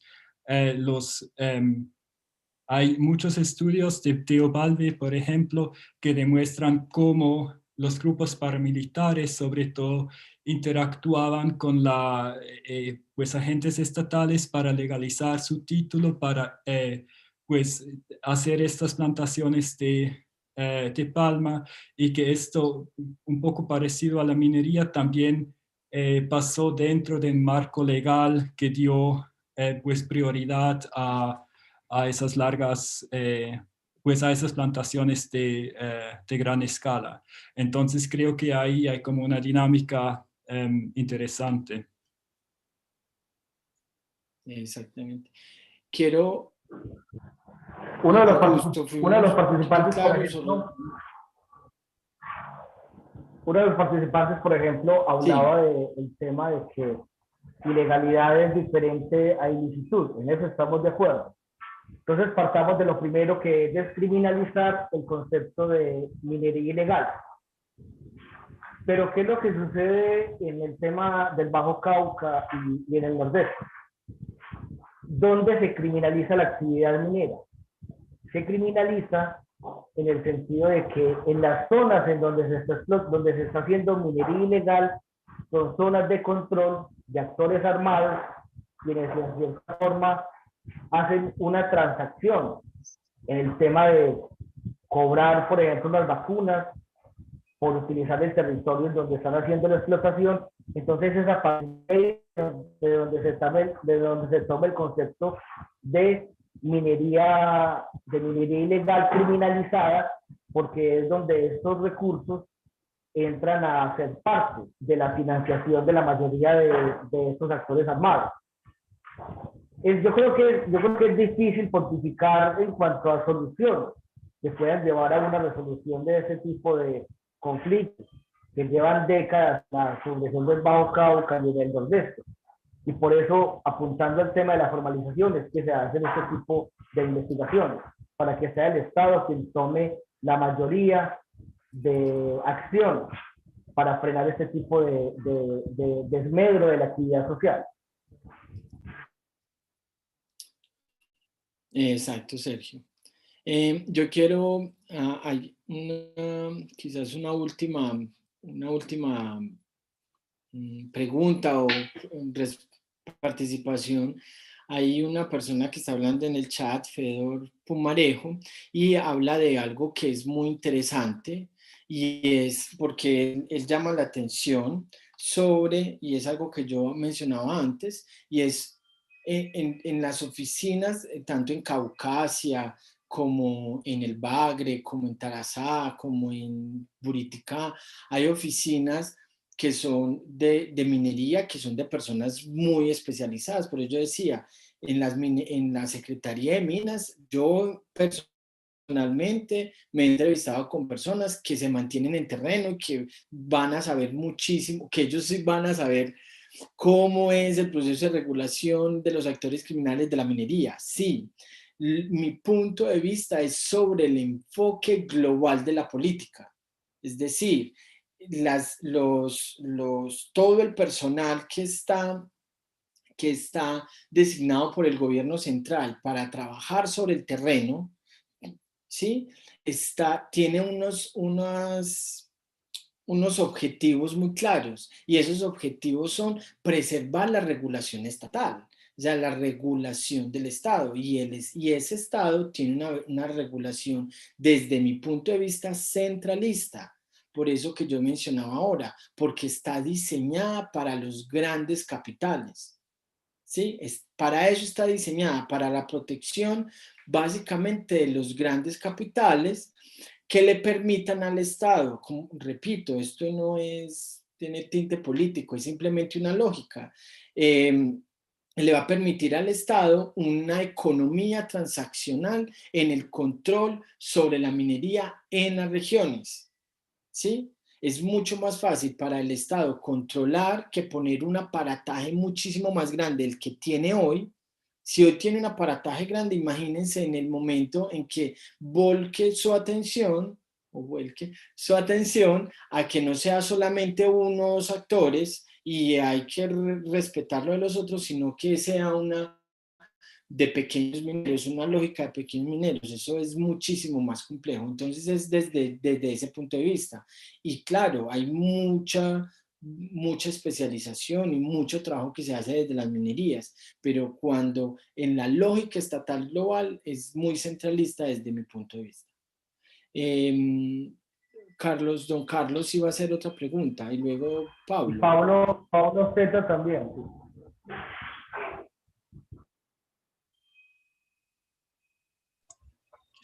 ¿Me escucha? ¿Aló? Don Carlos. No, mira, yo lo que quería decir lo siguiente. Desde hace muchísimos años tenemos demandado ante el Consejo de Estado la legalidad del decreto 2235, nacido de los sobornos que las multinacionales le pagaron al doctor Santos para que nos exterminara, como lo dijo su primer viceministro de Minas. Pero con el paro minero que hicimos por el 2013, 2000, ya no me acuerdo, recuerde que tengo Alzheimer, nosotros logramos un acuerdo con 3 ministros. Tenemos unos documentos firmados por 3 ministros y con testigos, senadores y representantes a la Cámara para levantar ese paro, en donde la destrucción de maquinaria se iba a hacer siguiendo un protocolo. O sea, la policía, que en este caso es la DICAR, la División de Carabineros, la encargada de destruirnos, tenía que tener muy claro y muy referenciado que esa mina era propiedad de un grupo de bandidos y la destrucción procedía. Si no era un grupo de bandidos y estábamos en una ilegalidad manifiesta, usurpando un título, un derecho de un tercero, pues hombre, se hacía un operativo, se cerraba la máquina y se conminaba al minero, que nunca se ha escondido. Nosotros le pasamos al gobierno durante mucho tiempo unos planes de cumplimiento ambiental en donde dábamos el plano de la mina, el titular de la mina y los papeles de la maquinaria que usábamos, porque también en un tiempo estuvieron diciendo que era máquinas traídas de contrabando. El gobierno nunca ha podido probar directamente un vínculo de nosotros voluntario con la criminalidad. Desgraciadamente para los mineros estamos en unas zonas, las minas están en unas zonas muy difíciles. No están en las zonas arroceras del Tolima, no están en las zonas cercanas a la sabana de Bogotá. Estamos lejos, donde no hay carreteras, donde no hay infraestructura y donde no hay presencia del Estado. Entonces, allí también están los cultivos de coca. Los grupos criminales aprovechan la presencia de unos hombres en la región y controlan las dos cosas. Nosotros somos el postre. La comida principal de ellos es la cocaína, pero ellos no van a perder financiarse. El gobierno nunca habla de que a los grupos paramilitares, los ganaderos, les tienen que pagar una plata mensual por cada animal que tienen en las zonas de influencia de la guerrilla. Es un impuesto, pero nunca lo hablan. Y estoy seguro que recogen más plata por ese impuesto ganadero que por lo que le pagamos los mineros. Entonces, el gobierno ha desconocido siempre la actitud del minero para entrar en la legalización y lo ha impedido. Lo ha impedido con una legislación absurda que no está de acuerdo con la realidad o con la idiosincrasia del minero. Nosotros nos hemos ofrecido, los mineros de muchas organizaciones, a participar. No queremos ser co-legisladores, pero sí queremos decir, venga, antes de legislar, reúnanse con nosotros y nosotros les decimos los pros y los contras de esta legislación. En este momento se están haciendo se está llevando adelante unos debates para una legislación muy dura contra nosotros y los mineros todavía no hemos sido capaces de reunirnos y decir, mire, vamos a organizar un grupo que vaya al Senado o a la Cámara y hable y explique por qué esto no funciona. Es decir, un lobby minero. Los mineros no dan un peso ni para el entierro de la mamá. Entonces esto es muy difícil que nosotros hagamos algo por la minería. Pero quería hacer claridad de eso.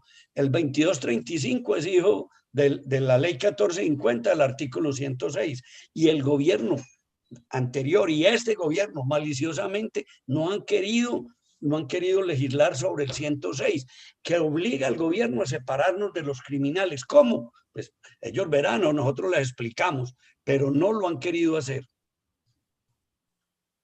Gracias. Gracias. Pablo Gita. Sí, buenos días. Les habla Pablo Zapata, yo soy profe de la Universidad de AFIT. Le doy las gracias pues a las dos personas pues que acaban de realizar las exposiciones. Tenía una preguntita respecto pues a lo que ustedes han venido tratando de la regulación. Generalmente los dos expositores hablaban de la regulación estatal y la regulación, digamos, de los actores armados ilegales, y de cómo también estas se superponen, cómo en ocasiones también esta regulación se segmenta, ¿cierto? Unos se encargan de regular ciertos aspectos de la vida, en otros actores de otros tantos. Entonces ustedes como que versaron todo su trabajo, pues gran parte de su exposición en esta regulación estatal, o podríamos llamarla legal y ilegal, pero mi pregunta es si ustedes también han podido identificar esa regulación informal no, entiéndase de manera diferente a lo ilegal, ¿cierto?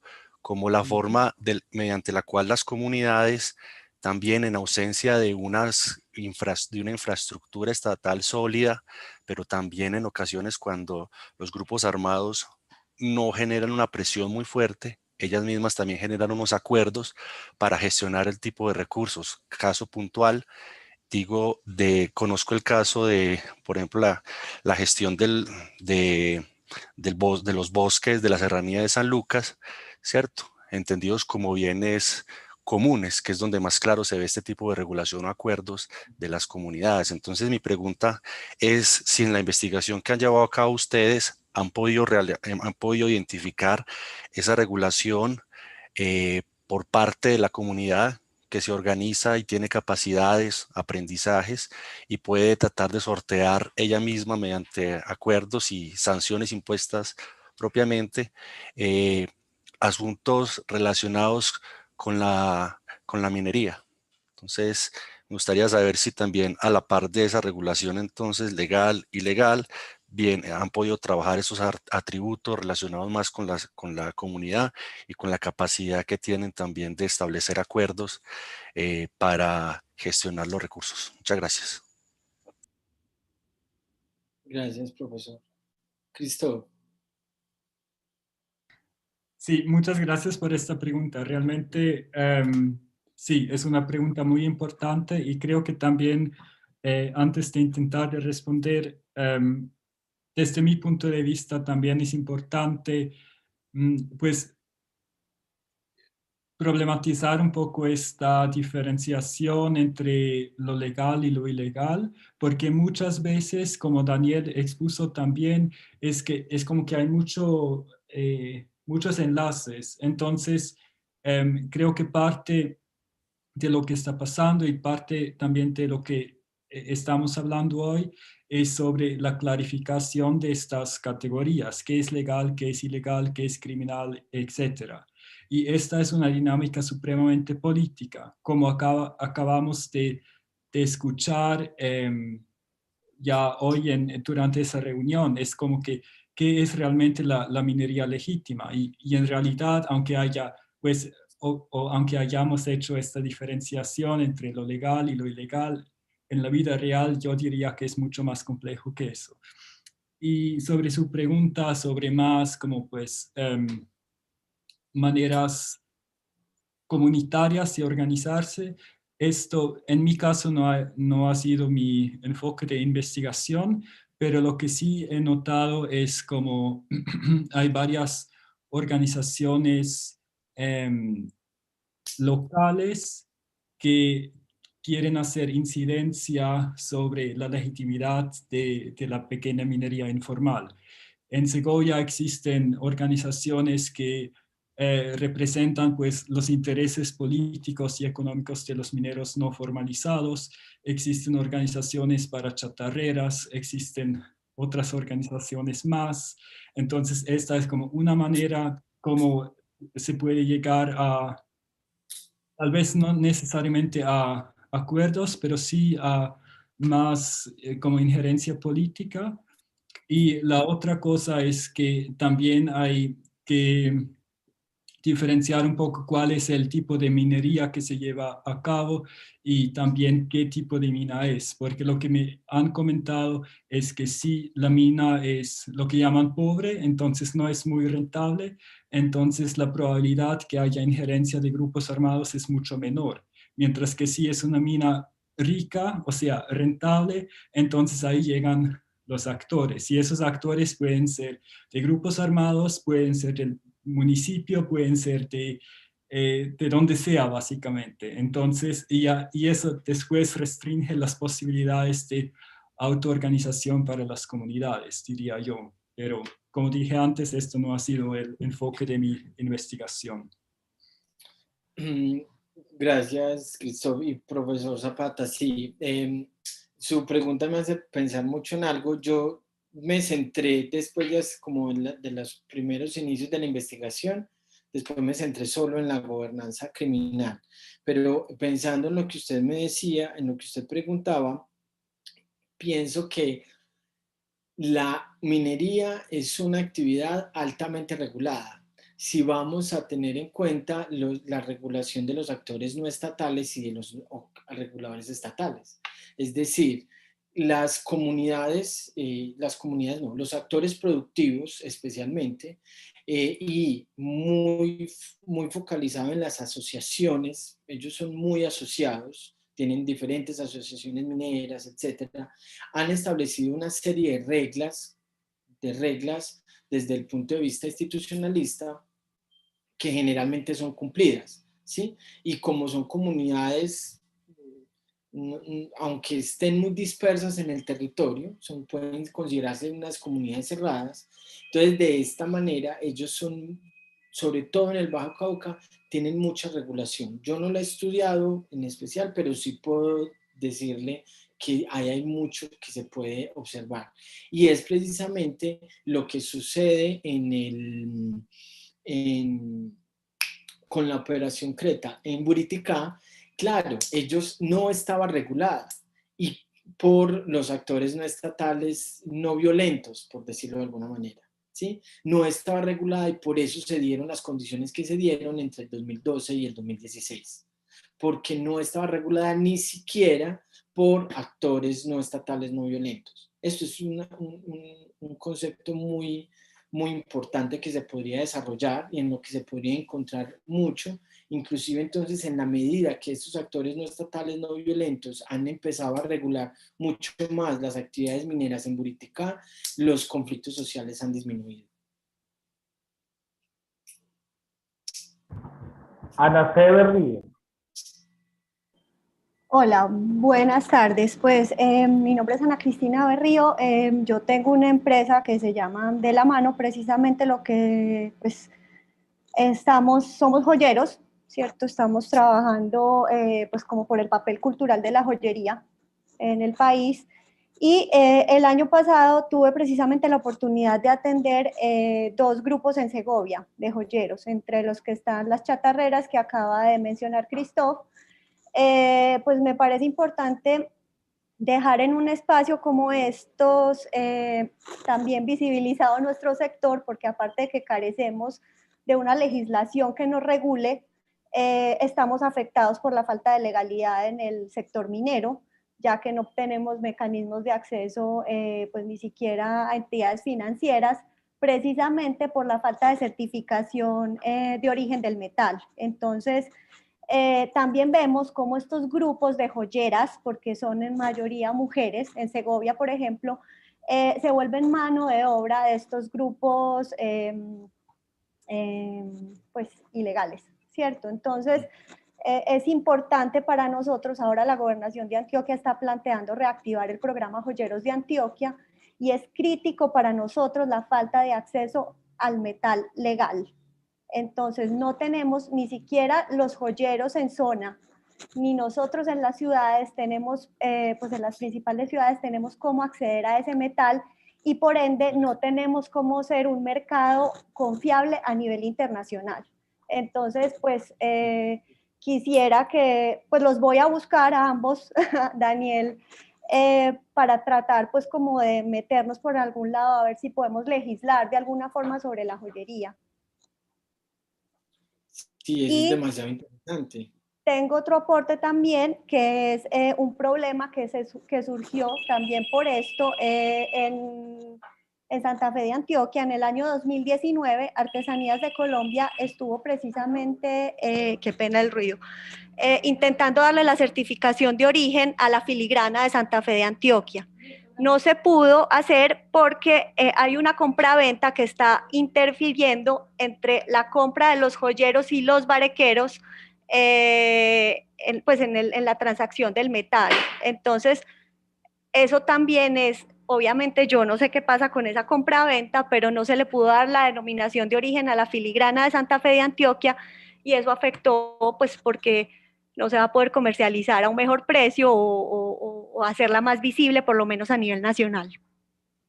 Quería pues como hacer ese aporte y decirles que ayuda, por favor. Muchas gracias, Ana. Sí, claro, inclusive Sergio también lo puede, y es porque el oro legal inmediatamente se va a los mercados internacionales por los costos y por lo que significa. Entonces, eso es un problema muy grande que tiene la joyería, y sobre todo si quiere ser joyería que quiere ser comercializada no solamente en Colombia, sino en el exterior. Es totalmente. Hay un proyecto que se llama Trasoro, de pronto lo conoces. No, conozco Orometro y obviamente hemos estado muy de cerca con Fairmind y sus procesos, pues sí, con ellos. Hay un proyecto muy interesante que está en el Bajo Cauca, pero que nace en Ruta N, Medellín, y se llama Trasoro. Si quieres me escribes y yo te pongo también en contacto y se puede hacer cosas. Muchísimas gracias. No, gracias a ustedes, de verdad. Bueno, si alguien más tiene alguna pregunta o algún aporte, pues ya vamos a completar 2 horas de conversación. Ya casi es hora de almuerzo. Sí. Yo pienso que en términos generales este espacio ha propiciado el encuentro de 2 investigaciones en 2 subregiones del departamento de Antioquia, como es la subregión del Bajo Cauca y la subregión del Nordeste, que tienen unas problemáticas muy similares y que se encuentran transversalizadas por el tema del conflicto armado.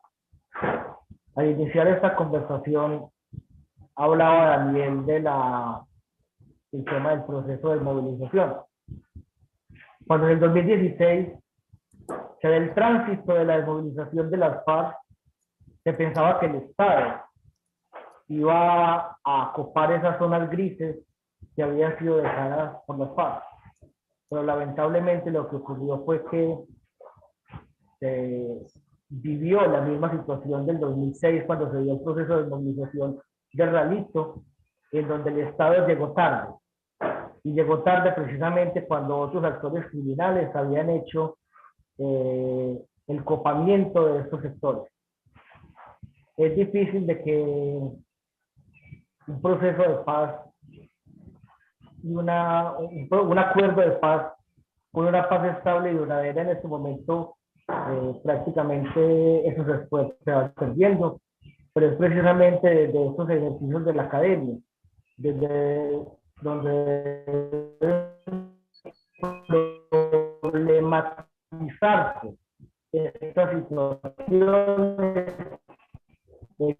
ponerlas, construirlas en la academia y que son quienes precisamente, digamos, que leer completamente las investigaciones de estos 2 aspirantes a doctores.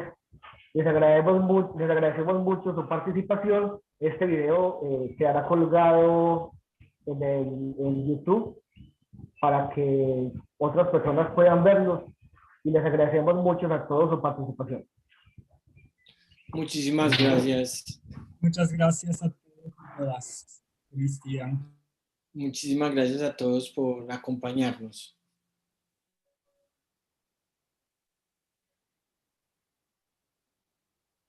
Entonces damos por terminado este espacio y reiteramos los agradecimientos a cada uno de ustedes y esperamos verlos en otra oportunidad. Muchas gracias. Muchas gracias.